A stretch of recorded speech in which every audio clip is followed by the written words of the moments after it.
अगर आपके अंदर ये कहने की हिम्मत नहीं है कि दुनिया की किसी भी लड़की का रेप नहीं होना चाहिए और आप विक्टिम की नोची गए देह में से, नोचे गए शरीर में से सबसे पहले आप उसकी जाति तलाशते हैं, तो गिद्ध हैं आप, बल्कि गिद्ध से भी गए गुजरे। बीते 4 दिन से हाथरस की घटना के बाद जितने लोग भी योगी आदित्यनाथ की सरकार को दलित और महिला विरोधी बोल रहे हैं, उनमें से 90% लोग इसी सरकार को विकास दुबे के कांड के बाद ब्राह्मण विरोधी बोल रहे थे। इन लोगों को सरकार या आदित्यनाथ का कोई दर्द नहीं है, इनको दर्द है अपने खुद के बवासीर का। बात बात पर मोमबत्ती, बैनर और पोस्टर लेकर एक नकली मुखौटा लगाए हुए लोग ये कुछ इस तरीके से मौका परस्त और बिल्कुल ही निहायत ही सेल्फिश हो चुके हैं, इतने सेल्फिश हो चुके हैं कि ये लोग ऐसी घटनाओं पर, दुर्घटनाओं पर या ऐसे किसी भी तरीके के अपराध पर अपनी जो केचुली है वो बाहर उतार कर बाहर आ जाते हैं और शोर शराबा करके फिर से अपने बिलों में छुप जाते हैं। आपको चाइना गेट मूवी का वो विलन डाकू जगीरा याद होगा, जिसका एक डायलॉग बड़ा फेमस हुआ था कि मेरे मन को भाया, मैं कुत्ता काट के खाया। ये सिनेमा या जो विलन था उसके ऊपर आसमान में गिद्ध साथ साथ चलते थे, क्योंकि उन्हें पता था कि कुछ ही देर में उन्हें लाश मिलने वाली है और वो उसे नोच नोच कर खाने का मौका नहीं छोड़ना चाहते। ऐसा ही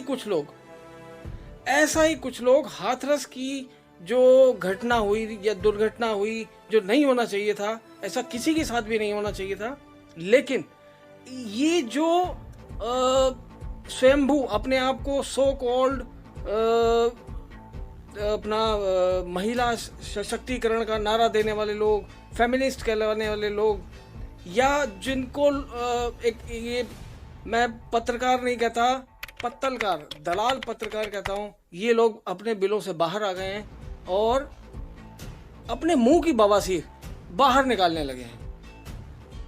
ये सिलेक्टिव दलाल मीडिया जिसको यूपी के हाथरस की घटना दिखाई देती है, लेकिन यूपी के बलरामपुर की घटना दिखाई नहीं देती। बलरामपुर में भी एक महिला के साथ, एक लड़की के साथ बहुत ही गंदा बलात्कार और उसकी हत्या का मामला सामने आया, लेकिन क्योंकि इनका काम एक गिद्ध की तरह हो चुका है, उन्हें मुद्दा रूपी अपने को दाना चाहिए उस लाश में से, जिसकी वजह से ये लोग हाथरस का मामला जोर शोर से उठा रहे हैं, लेकिन बलरामपुर का नहीं। इसके पीछे एक और वजह भी है। यूपी के बलरामपुर में जो ये रेप और मर्डर का जो केस हुआ, उसमें विक्टिम वहाँ भी दलित थी, नीची जाति की हरिजन थी, लेकिन जो आरोपी हैं जिन्होंने ये रेप और मर्डर किया, वे एक दूसरे मजहब से आते हैं। आप मजहब से मेरा कहने का मतलब समझ ही गए होंगे, वो दूसरे मजहब से आते हैं, इसलिए उनके उस केस के बारे में कोई ज़्यादा मीडिया तवज्जो दे ही नहीं रहा।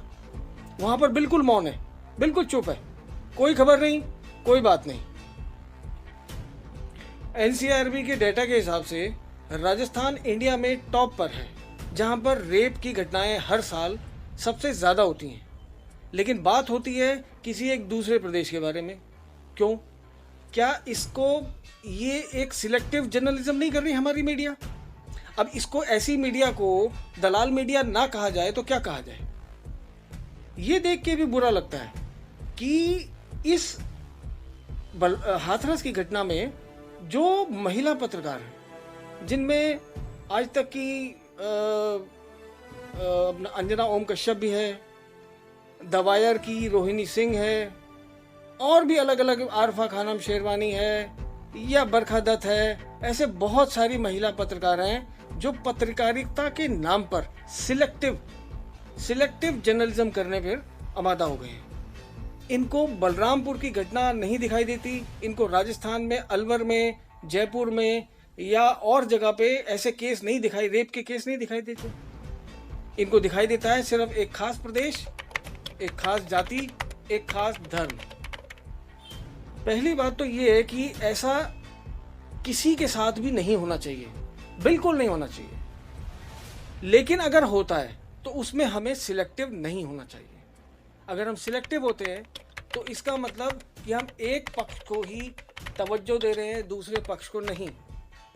अभी इस केस में, हाथरस केस में कई तरह की बातें सामने आ रही हैं। मैं उसमें नहीं जाना चाहूँगा, वो जांच का विषय है, वो आगे जब जांच पूरी तरह होगी तो उसमें क्लियर हो पाएगा। लेकिन उससे पहले ही हमने अपने मन में बहुत सारी धारणाएं बना ली हैं। वो एक दूसरी तरफ को मोड़ने की पावर रखता है मीडिया, जिसको मोड़ा भी जा रहा है। लेकिन क्या हमें ऐसा करना चाहिए, ये विचार का विषय है।